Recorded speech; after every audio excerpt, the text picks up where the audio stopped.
A new day dawns on a city that's as old as time. Cairo, a city that never sleeps but moves with its own rhythm and sets the pace for new adventures and new opportunities unfolding each and every day. The early morning rush to arrive somewhere and get things done is a fact of life in this city, and children too are caught in this adventure as each and every day they go to school to prepare their place in Cairo's future and long-term growth. But for some children, the future won't be an easy destination. Cancer is one of the most dreaded diseases affecting children in Egypt, claiming lives of young children and robbing them of their future.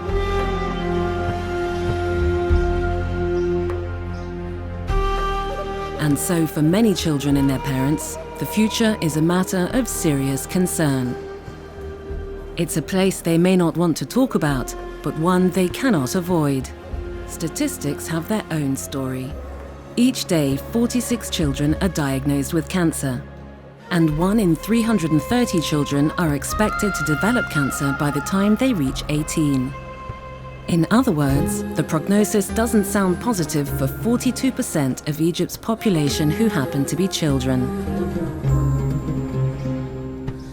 Dr. Sharif Abul-Naga, the CEO of Children's Cancer Foundation, has had first-hand experience on just how cruel the statistics can turn out to be. He felt so helpless and devastated that he even contemplated leaving medicine for good. The memory of that day in 1984 is still fresh in his mind. At that time, all what we have, this was the largest pediatric oncology center in the service in the country, and it was 8 beds. There were 2 patients on the same bed with their mothers. They only used to give us 1 to 5 syringes per day. So I have to pick a patient with a syringe, and then I wash it with saline to pick the second patient. One day they phoned me that there is a patient who is severely ill. So I went at almost 4 o'clock. And I tried to do for her whatever I can do. The resources at that time was not so good. The problems at that time was primary health care. So the attention and focus was not the tertiary care of cancer. She died. And in 2 hours to 2 hours and a half, I lost 13 patients out of the 16 that I have. So I went downstairs and I decided to leave medicine. Because I was crying on the stairs of the National Cancer Institute, and I decided to leave medicine. What could have been a terrible tragedy instead turned out to be the beginning of something really beautiful. The Children's Cancer Hospital, the largest hospital of its kind in the world, began to take shape as a response to that tragic event and received a major boost through the active participation of ordinary Egyptians. The hospital is unique in the entire Middle East and North African region, even though it boasts state-of-the-art facilities, sophisticated equipment, and highly trained personnel. Treatment here is completely free. And what's more interesting is that the initial donation for this project began with just 50 Egyptian pounds. Came in my mind that somebody told me that Sheikh al-Sha'rawi used to have a dinner every Tuesday at a nearby shish kebab restaurant called Abu Shar. I slipped into the room that they were meeting, a group of businessmen. I discussed with them the problem. So they told me that, okay, we are going to help you. I told them, I need your help as in-kind gifts, and I need it in a monthly pattern. At that time, I didn't study fundraising, or I didn't know anything about fundraising. But it seems that fundraising is in genes. And this is why I decided that to keep them tied to us in a monthly payment. We started the process, and you know what? Till today, this money was not cut. And then, during Ramadan of 1994, the first major donation campaign was launched and proved to be hugely successful.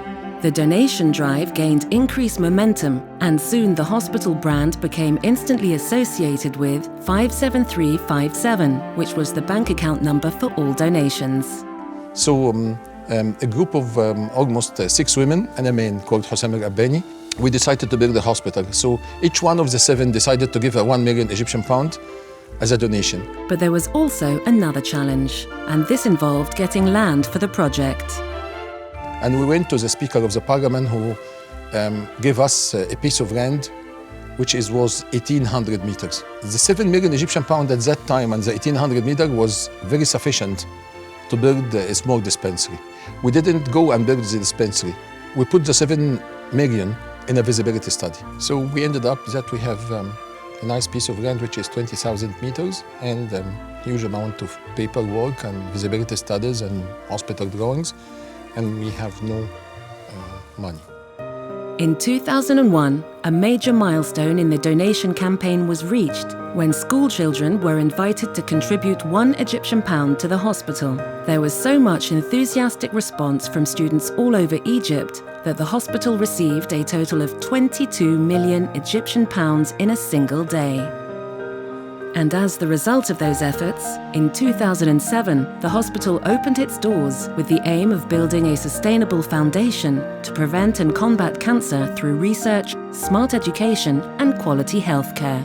The hospital offers a wide range of the most up-to-date diagnostics and treatment services that range from chemotherapy, radiotherapy, surgery, bone marrow transplant and multidisciplinary clinics to physical rehabilitation, socio-psychological care, palliative care, survivorship care, and in-house schooling.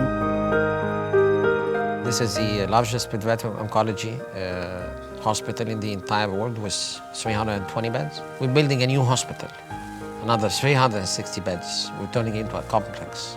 The largest pediatric oncology hospital, not from number of beds only, and the number of equipments and medical devices needed for the 360 degrees treatment of any child with cancer. We are having the latest technology, and all the devices, medical equipment, supplies to operate this hospital the way it should operate are available.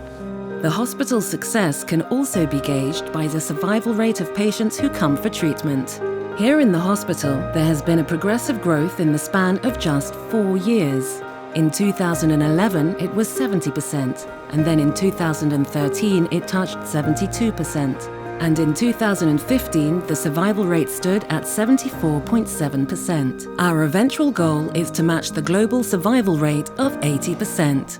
We are improving our survival rate by doing a lot of things. We are improving our infrastructure in diagnostic tools. We are improving our treatment protocols. We are revising our protocols almost yearly for all the protocols dealing with children with cancer. We are improving our system. We are having all the data for all the patients in our Cerner system, which include all the patients' data. And we are doing research concerning Egyptian children with cancer and our children in the hospital with cancer. We are adopting the latest in the treatment protocols for the children. Since its inception, the hospital remains dedicated towards providing healthcare with passion to alleviate the suffering of the children and their families for free. Training and research happen to be another vital component of the services available at the hospital. Research here is divided into 5 main branches. So all the 5 branches is just to integrate to solve the problems we face during the medical treatment. Sometimes we have resistance after you treat the patient, so we need to go from the bedside to bench side, try to solve the problem, and then go back from the bench side to bedside. And this is what we call transitional medicine. So this is how important is research. We are not only focusing on research, but also research and education. So we try to disseminate what's happening here in the hospital in just the neighboring community. And this is part of the aim of 57357 to spread the knowledge in the surrounding community. The hospital's vision has been very clear, working towards a cancer-free childhood. But in actualizing this vision, the hospital has also demonstrated what can be achieved when a few individuals come together to do good, no matter what the odds may be. As such, the 2017 ESA Award for Service to Humanity goes to the Children Cancer Hospital for their work in combating cancer among children and giving them a future they can cling to. Regarding the ESA Award, it's not a new drug. from our brothers in the Gulf area, and especially in Bahrain, because I just remember that when we started our first fundraising campaign outside Egypt, the first country that we went to was Bahrain. And we went and we did a very big event. I remember this event was one of the biggest events, and it was attended by a large one, and this was the first big event, and we got also a very good amount of money at that time that helped us to grow and to support the beginning of the project. And now it's coming that such a very precious prize from a very great country and a great man. The hospital remains one such example of the undying spirit of Cairo, demonstrating how in the midst of tragedy, there is hope for new life and new beginnings.